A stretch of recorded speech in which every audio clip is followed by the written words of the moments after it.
يقول الرجل للنبي عليه الصلاة والسلام: يا رسول الله، أربنا بعيد فنناديه أم قريب فنناجيه؟ كل مرة إذا سئل النبي عن شيء يقول الله: قل. يسألونك عن الأنفال؟ قل. يسألونك عن الأهلة؟ قل. يسألونك ماذا ينفقون؟ قل. يسألونك عن المحيض؟ قل.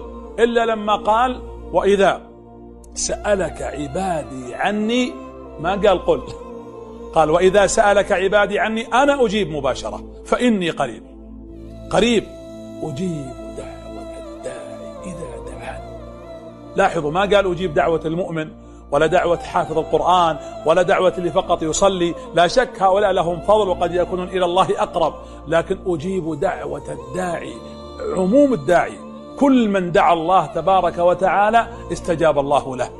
فألح، وخاصة في وقت الاضطرار والحاجة والافتقار